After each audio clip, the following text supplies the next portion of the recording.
Find the limit. The limit as x goes to infinity, the square root of x squared minus 1 divided by the square root of 4x squared minus x. Here we have a square root in the numerator and the denominator, so it might be good for us to combine that square root. So this is actually the limit of the square root of x squared minus 1 divided by 4x squared minus x.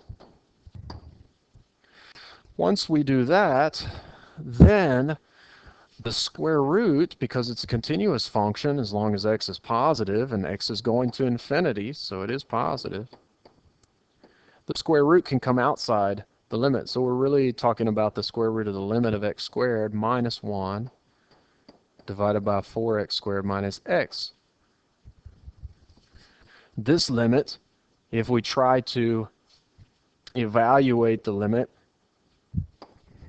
on the inside here, we quickly find that we get infinity. Ooh, we get a little bit of the scary thing here. In the denominator, we get infinity minus infinity. So we better be careful and not apply L'Hopital's rule because it's unclear what happens to that infinity minus infinity. That's an indeterminate form by itself. However, thankfully, even from Cal 1, we have a method for evaluating these limits as x goes to infinity of rational functions, which is what we have.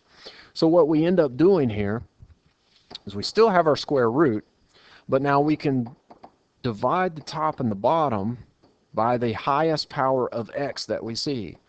And that happens to be x squared here. So we divide the top and the bottom by x squared, which we may do by the rules of algebra.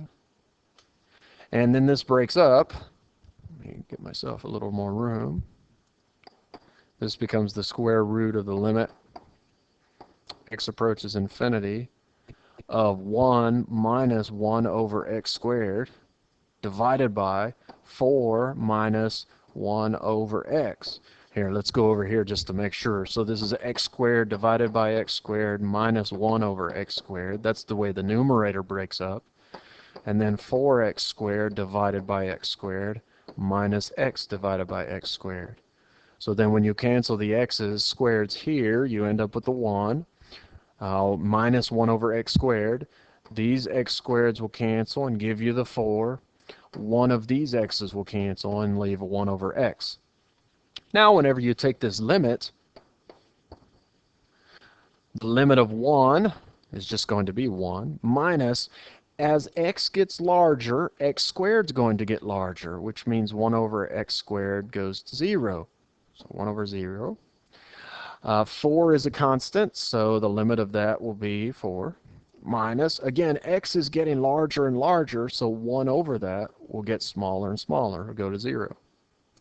So in the end, we have the square root of 1/4, which is equal to 1/2. So our limit ends up being equal to 1/2.